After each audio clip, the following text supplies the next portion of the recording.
Qu'est-ce qui m'a amenée à la cuisine? Peut-être une maman qui ne cuisinait pas. J'allais dire pas beaucoup, mais non, pas du tout.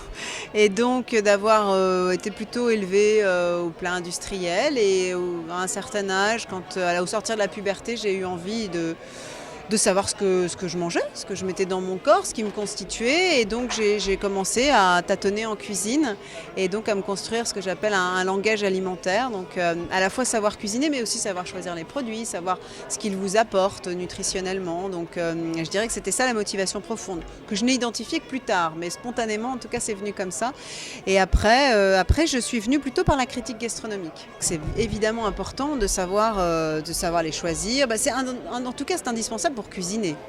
De connaître un petit peu leur composition, comment ça pousse, du coup que ça se cuisine, et puis plus largement de savoir qui est la personne, les personnes qui sont derrière le produit. Oui, c'est important.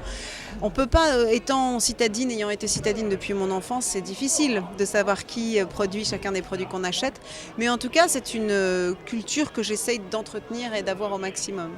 La télé, en tout cas pour parler de ces émissions que j'ai citées, on est plus dans la cuisine technicienne, on est dans la prouesse, on est dans la compétition.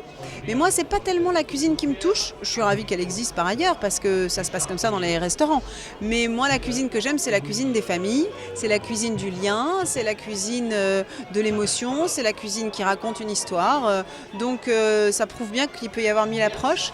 Mais en tout cas, voilà, la mienne, elle est plutôt dans ce sens-là. On apprend son histoire parce que souvent, les flux migratoires, les alliances d'un pays à l'autre expliquent aussi la présence de certaines recettes ou de certaines traditions. On apprend sa géographie, sa géologie, ce qu'on appelle le biotope aujourd'hui, puisque les aliments ne poussent pas par hasard.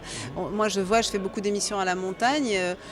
Souvent, d'une vallée à l'autre, c'est pas du tout les mêmes produits qui poussent, parce que ça dépend de l'ensoleillement, du vent, de beaucoup de choses. Donc ça aussi, on l'apprend. On apprend beaucoup de choses sur les traditions, sur l'histoire du pays. Moi, avant d'aller dans une région que j'appelle pays, il ne faut pas qu'il y ait d'ambiguïté, parce qu'on disait autrefois les pays de France, je me documente beaucoup sur l'histoire de la région pour comprendre vraiment comment on en est arrivé à cuisiner ce qu'on cuisine.